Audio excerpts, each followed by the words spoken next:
Kabalo ka ka Jumandong. Asa man na manukag ng imuhang pag-uyon sa expose ni Inday Bidabi. Unang-una ka Jumandong. Katarungi naman noon. Unang-una ka Jumandong. Wagay ang imong katarungan para sa yes. makumbinse. Kabalo ba ka?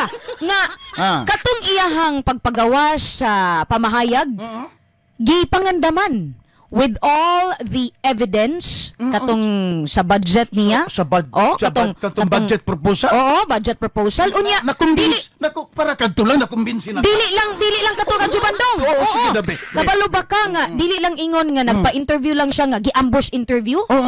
Formal interview? Unya usa pa ka Jumandong. Kabalo man ta sa batasan ni VP Sara nga di man siya tingog. Kung naay mga isyu, karon nganong vocal man kaay siya ka Jumandong, og dili na basta-basta lang nga mo tingog kung dili na tinuod.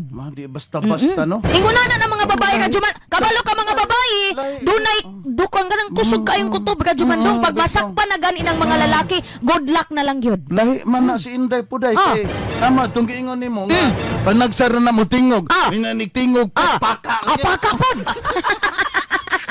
Onya, hawag yun po tong Speaker Romualdez kay siya ba itong hari sa Kongreso? So, unsay gusto, luhod yun ng mga congressman. Murag di man kumutuo. Ang ano man ka Jumandong daw, sige daw. Nga ni Speaker Romualdez. Og yung basab ni Salvo. Naluoy ganay ka ha? Naluoy ko. Nga naman. Kay gibutang-butangan ni Inday. Mara ko'y ihang basihanan nga na ay niingon magkakasama nga pila may amo diha.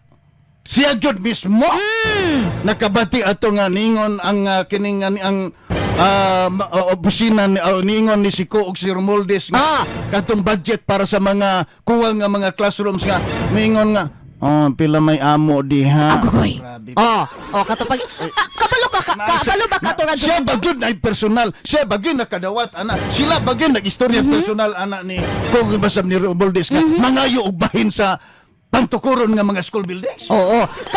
Ang ako kining basihan ka Jumandong katong interview lang kang Dr. Froilan ha kasi iyang tanaw sagol siya ka analyst. Naagid siya ay kana ganing gawa sa ebidensya kana ganing tawo nga kasaligan nga kabalo nga sila Romualdez og si Kugyud to.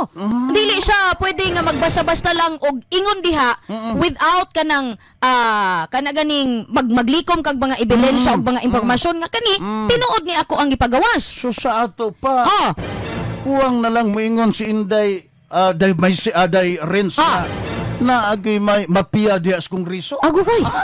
Grabe po.